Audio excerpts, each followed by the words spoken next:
5 miles of wind. They just can't. And so to me, that becomes... Well, the big word that you mentioned is estimate. Exactly. That's the key word there. When you have the instruments that will give you the exact, if they're calibrated correctly, they give you the exact readings at the time that it's occurring. And yeah, but you don't always have an instrument right where it lands or right in the strongest part of the storm, and that's why there's a lot of estimation going on, and that's why we point out to people this is an inexact science, and these people are making exact statements off of an inexact atmosphere. Understood, sir. You look at, so, and I know that before we run out of time, one thing that I appreciate about your forecast is when you talk to us, you're watching, I always bring this up, I always think that's needed, a certain level of the atmosphere, but when a lot of us, we just say, oh, where'd that come from? A cold front, on the way. But you're looking up above Russia and the Gulf of Alaska. You were talking about this week, watching things kind of push down. Everything has an effect, what it calls an effect or action and reaction, and that's what we're watching here. And saying that in the next couple of weeks, we could be seeing a change, and I guess we will as soon as we continue to move closer to fall. Well, that's why I can be a little bit more accurate when I say, because I know the later we get in the year, the cooler it gets, no matter what. But what I've been looking at too is a ridge of high pressure, which is a dome of clockwise circulating air, and it's a downward motion. But a lot of times these low pressure areas, well, in fact, all the time they ride up over the top and down the side of those domes of high pressure. So what I've been watching is what aims at the lower 48. Well, there has been some air that is over, say, Washington, Oregon, that's anywhere from 6 to 14 degrees below 0 centigrade at 18,000 feet off surface. Just a little bit north of that in British Columbia, I have anywhere from 20 to 23 degrees below 0 centigrade. So that air is heavier. Now you go up a little bit to the eastern part of Russia, and it's 30 degrees below 0 centigrade. So what we're talking about is a chain of very cold air getting colder. Now, once you start cold air moving south, it'll move south latitudinally by sheer weight.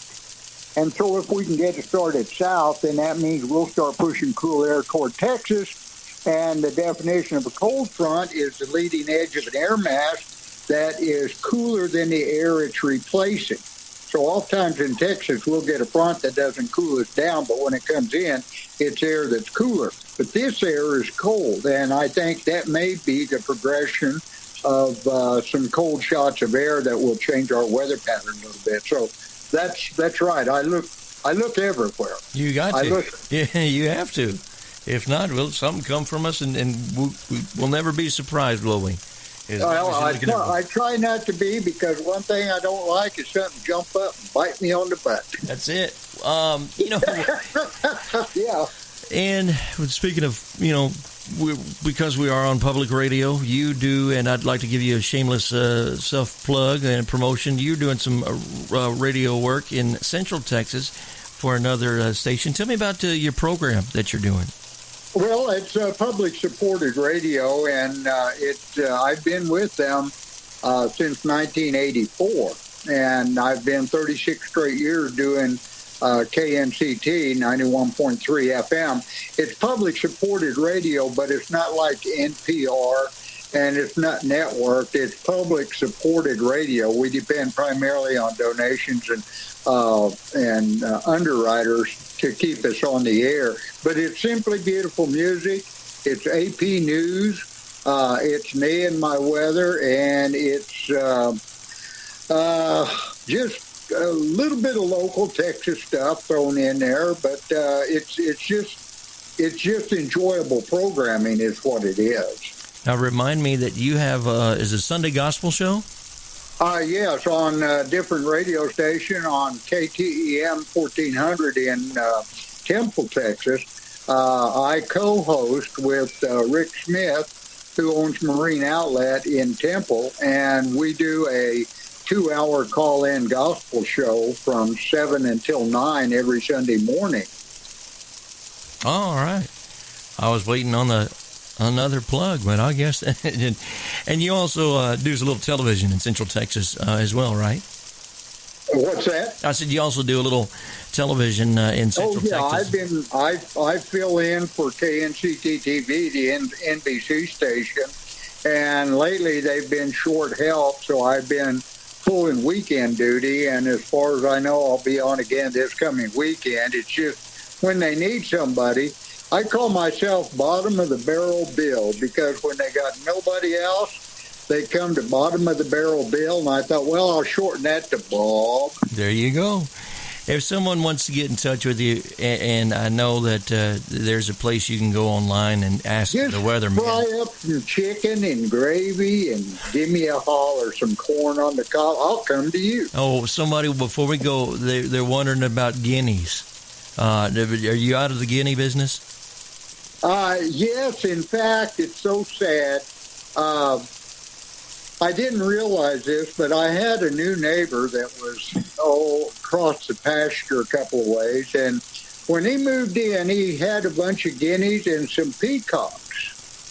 Well, I didn't realize that peacocks kind of cast a roving eye toward the guineas. And my guineas migrated down the road. I don't know. They took up with those peacocks.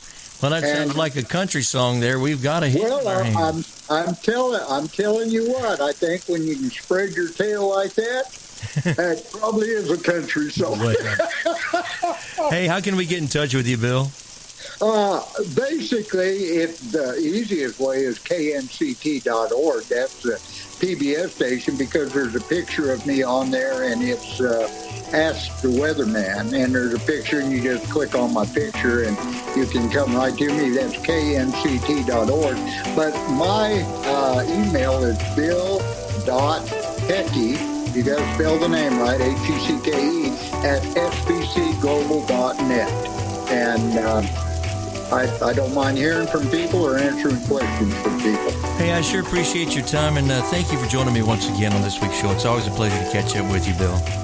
Well, you know I love it. I've always enjoyed broadcasting with you. We've had some great times here, and I wish we were still doing it, but that's not the way the world turns sometimes. Thank you for joining us for Guadalupe Valley Views. I'm Egan Barthels, SoSyntex Radio News. Have a great weekend, friends.